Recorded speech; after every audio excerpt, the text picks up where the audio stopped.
Hey, welcome back to Russ Auto Garage and the 1961 Rockbox Rambler station wagon, which is becoming more and more less of a rock box and more of a surface rust box, I guess, because it's looking pretty good.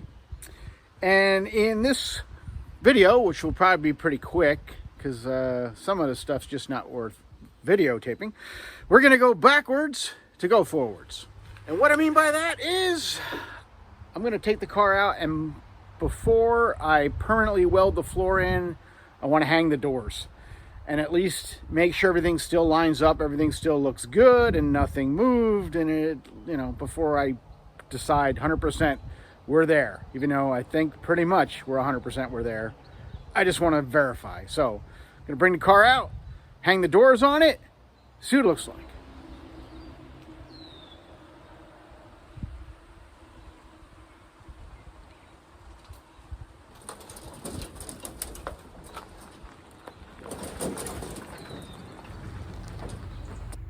All right, so there it is with some different wheels on it, just for a little inspiration. Still don't know what wheels I'm going to put on the car, but threw those on because they look better than the junk rollers, which are going to go back on because I don't want to hurt these things while I'm welding on the car. But anyway, what I mean to go backwards to go forwards is I'm going to hang the doors on the car. I just want to make sure everything looks good and lines up, and front end looks all good, and because you can measure until you're blue in the face. There's always going to be something that just isn't exactly the same, and that's acceptable. There are tolerances when you do this kind of stuff, but you do your best to make it everything as square and straight as possible. But not going to spend 24 hours with a tape measure trying over and over and over again to measure, because every time you move something, something else moves. So this is, I think, where I'm going to be. I think it looks good, but I want to hang the doors and just get an overall look at the whole thing.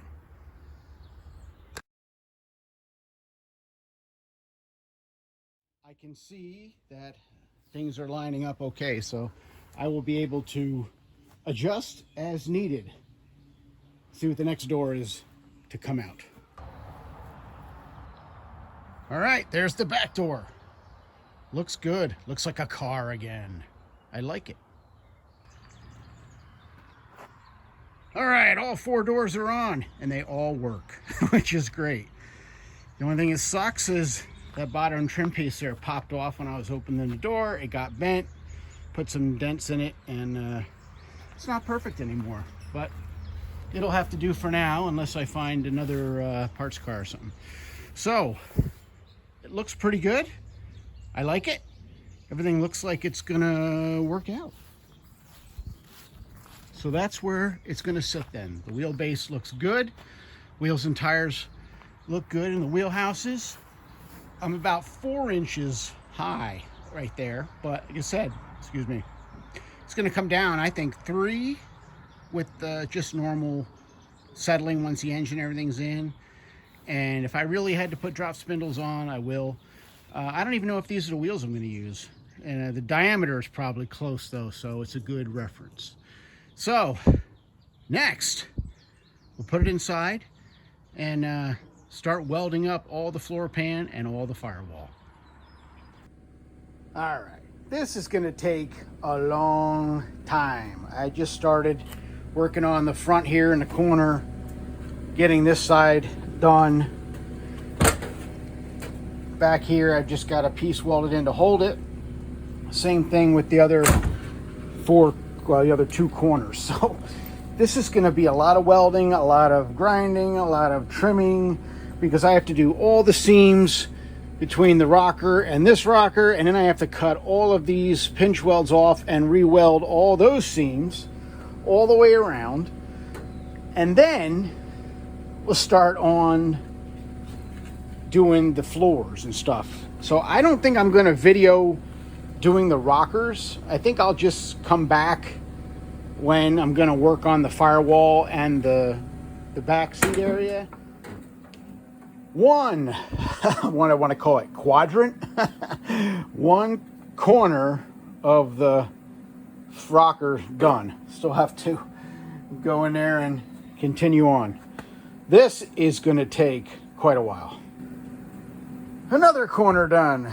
So this side is done as far as the rockers go, all the way up to the front until we have to mess with the firewall and the toe kick area and all that stuff. But other than that, this side is done. Now I gotta go over there and do the other side. The rockers are all done. They are welded 100% on all four corners.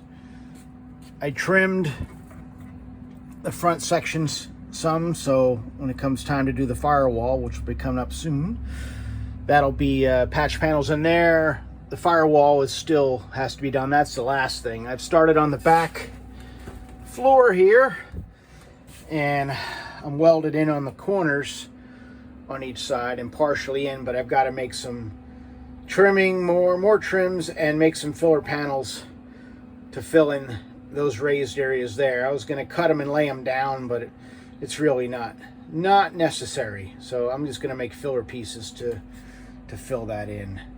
But I have not been recording because it's just dirty work and pretty boring to watch. All right, one side done, and yeah, it's looking like a Frankenstein. lots of scars is what it is. No one will ever care once it's seam sealed and the carpet's over it. All that matters is it's strong. So still have to do that side there, but I think I'm gonna call it. Before I end the video, look what I found. A parts car. And do I really need parts car? Well, maybe not. Maybe. It's got excellent trim, so that will help with the one piece of trim that I dinged myself. It also has good glass for spares.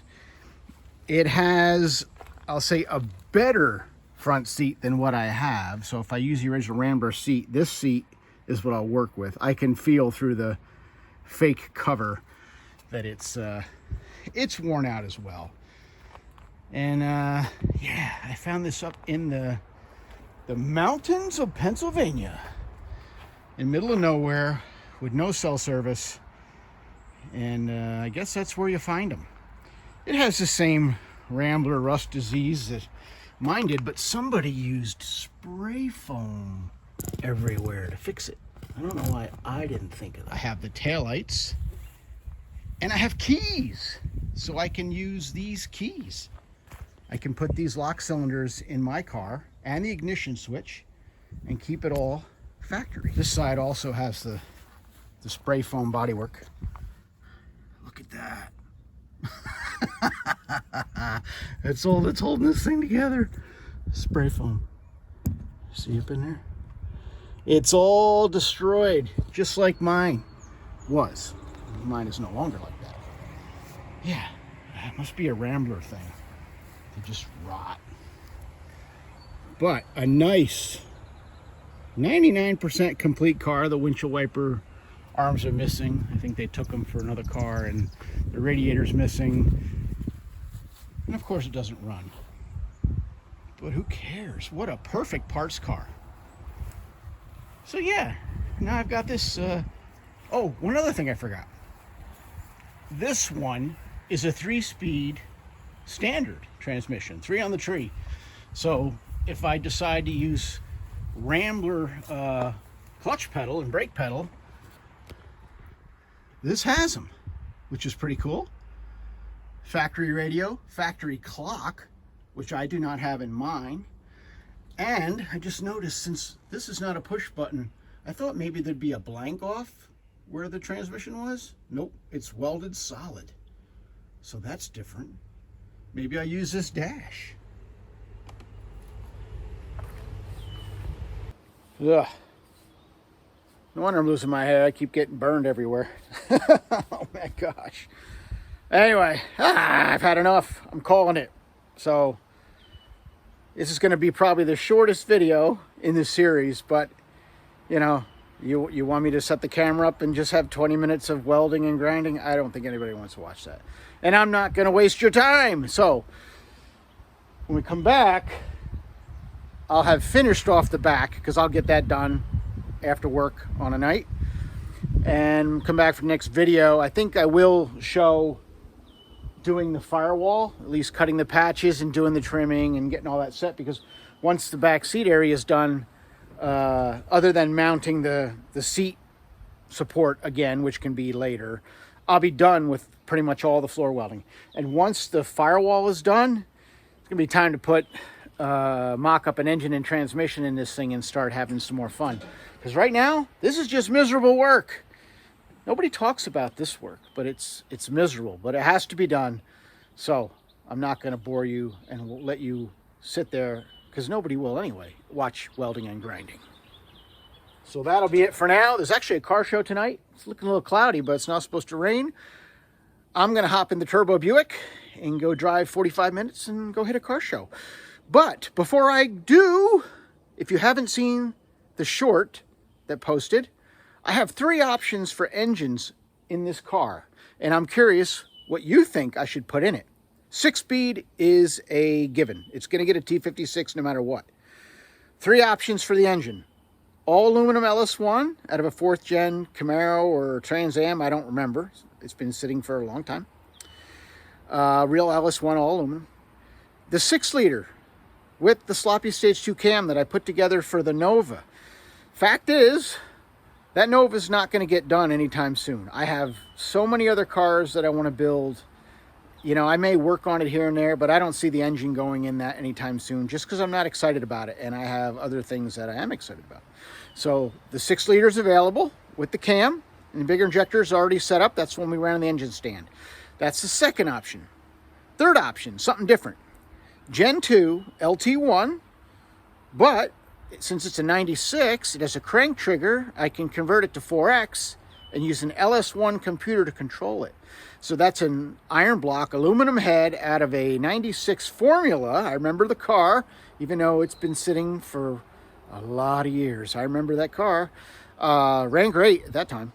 But anyway, 96 Formula LT1, obviously fuel injected, iron block aluminum head, but with the LS1 computer. No OptiSpark. So, what do you think?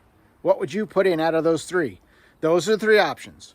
Of course, I could say, all right, stock 4.8 or stock 5.3, but I don't think anybody wants to see that. And I don't want to see that, so that's not happening. But the reason I have those 3 options is because that's what I have on hand. And of course, I'm not going to spend any money if I don't have to. So those are the options. Let me know what you think. We'll go from there. So, thank you very much for watching. Thank you for following along this ridiculous project. And thank you for subscribing. See you on the next one. Later.